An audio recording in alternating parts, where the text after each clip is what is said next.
We're going to move into the body weight circuit. We'll start off with some crawl plank work. So I would like you to get your knees on the floor, set up for the crawl plank.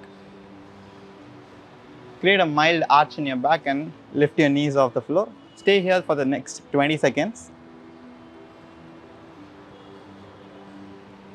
Focus on your breathing. See how casual you can be, how relaxed your breathing could be. Once you get comfortable, you can slowly start throwing in some cross touches there.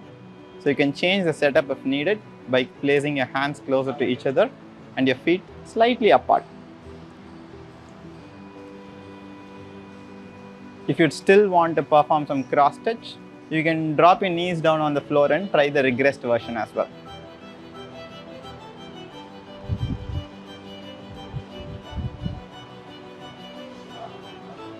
You can try the same thing from a push-up plank as well if needed.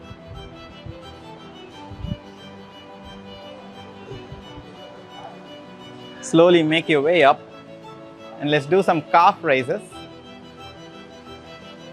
Now get your feet closer to each other and start lifting your heel up as high as possible.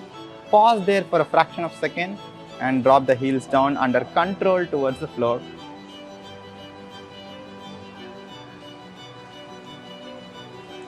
If you want to make it a bit interesting, you can create a V shape out of your foot. You can point your toes out, bring your heels together and lift it up as well.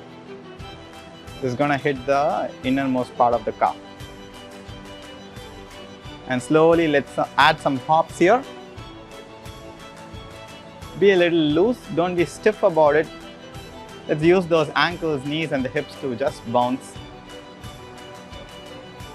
Loose upper body for now. Hands relaxed. You can jump side to side if you feel comfortable. You can jump forward and backward. You can rotate your hips as you jump.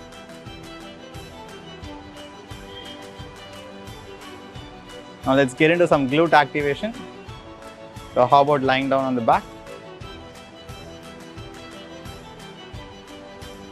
Start with slow bridges. For every single rep, see if you can get your glutes squeezed harder and harder, rep on rep. Now hold at the top for some time and add some marches here. And check if your hips are not sagging when you do the bridges. Maintain the bridge and march. It's okay if your knee doesn't lift up too well. You can just lift your feet a few inches off the floor and drop it down as well. And resume the bridges.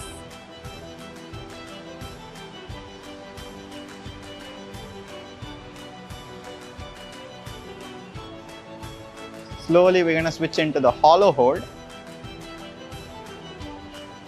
So let the lower back make contact into the floor.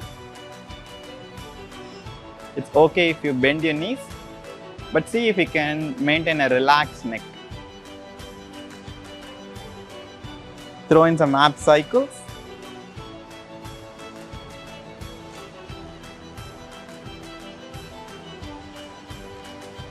Rest it out for 10 seconds. Just rest on the floor. Let's resume the ab cycles once again. If you've been doing ab cycles for quite some time, you can throw in some flutter kicks here as well.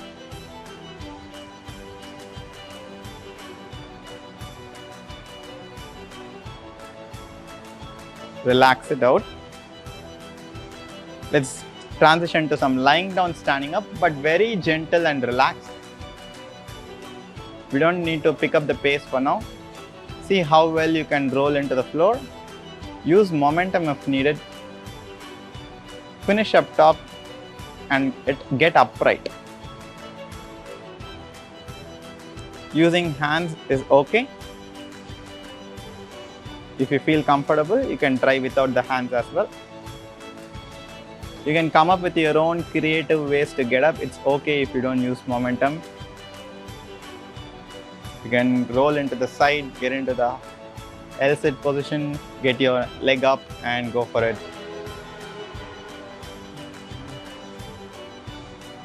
Now let's add some pace into the LDSU, little bit faster. Just 2 reps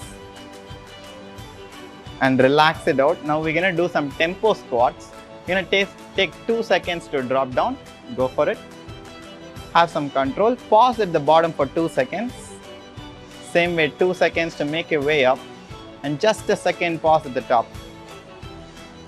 And keep going for the rest of the time. We're going to do this for about a minute. So we're not looking for repetitions here. See how much you take ownership on the squat and see if you have control over the entire range of motion. If you feel the knees are going inside, you can use your hands to shove it out. If you can do it without the hands, try it out as well. Slowly start gripping your foot on the floor. Make use of your toes. And obviously push through your heels as well. Once you get comfortable at the bottom, see if you can get a little bit upright at the bottom.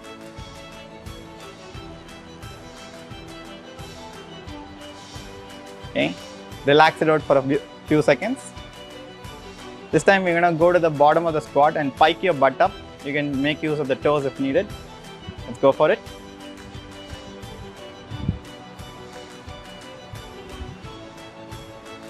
You can hold on to your toes, shoot your butt up, butt down 2 times, stand up tall, shake your hands off, legs off, resume again.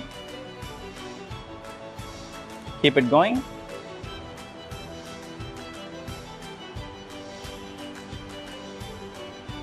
At the bottom, you can make use of your elbows to shove your knees out. You can even shift your weight side to side. Don't worry about the heel lifting up when you shift your weight side to side.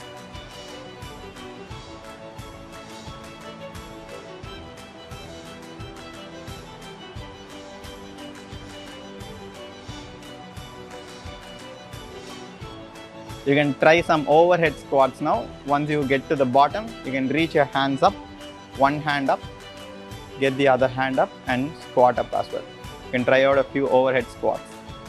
If you're finding it hard to get straight up, keep it diagonally forward and make your way up as well.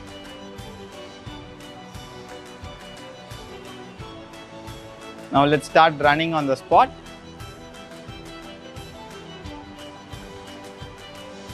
Slow runs to start off with, not elevating the heart rate too high. Think about a morning jog, just you have started the jog. Let's increase the pace a bit. You can start lifting the knees a little higher and relax. Next set, we're gonna pick up the same pace where you left from the previous set and begin. You can start making use of the hands and swing your elbows front and back.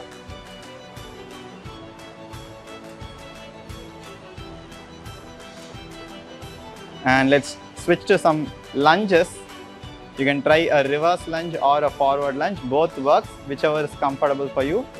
Forward lunges is little advanced. If you feel you have done reverse lunges for quite some time, you can try the forward lunge as well.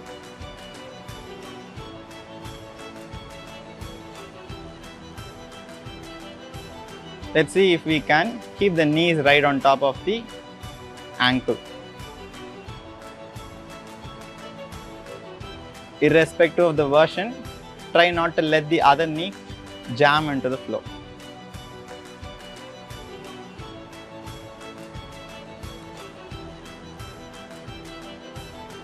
You can either keep alternating for every rep, or you can do a couple of reps on one side and then you can switch sides as well.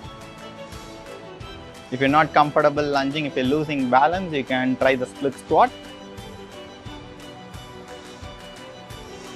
And we'll slowly move on to the 4-step burpee, where you're gonna first place your hands on the floor and slowly squat down, get one leg back, other leg back into the plank. Again, step forward one after the other, get your chest up and slowly make your way up. And keep repeating this. Hands on the floor into a plank and up. Again, plank, step forward, stand up tall. Keep doing. Let's slowly pick up some pace here.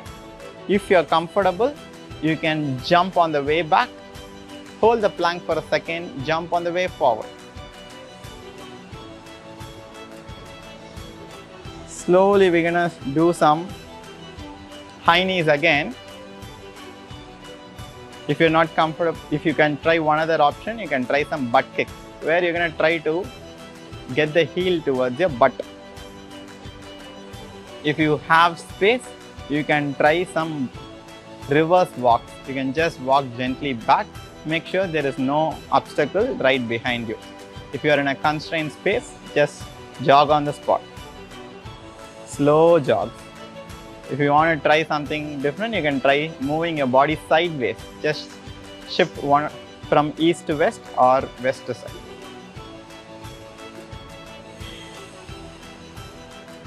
Keep doing the shuffles.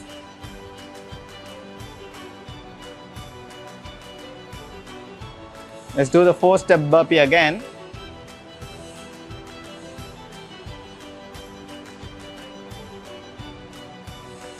Now you can add a small plank jack when you hit the plank.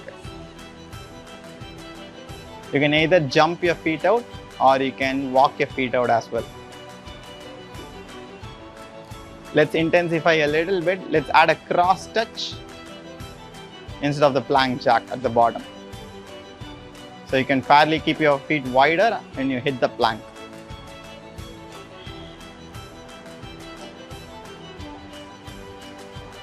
Let's take a short break. Shake your hands off, shake your legs off, get some breath, and resume the burpee again. We're just gonna hit 3 quick burpees now. Go for it.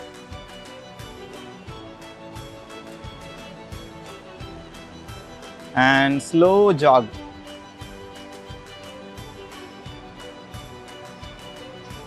Think about you're driving inside the city. You can't go fast now. So you're facing up with the city's traffic. Now slowly you're gonna start picking up pace. The road is pretty clear, but don't overspeed for now. Alright, how about we hit the highway now? And full speed, full throttle. How fast can you go? Slow it down again. There is some traffic. Keep jogging, keep jogging, keep jogging. Now slow it down even further. We're gonna step back even further. One last time, we're gonna increase the pace to the second gear, a little higher. And max throttle for 10 seconds. 2, 1, and relax it out. We are done.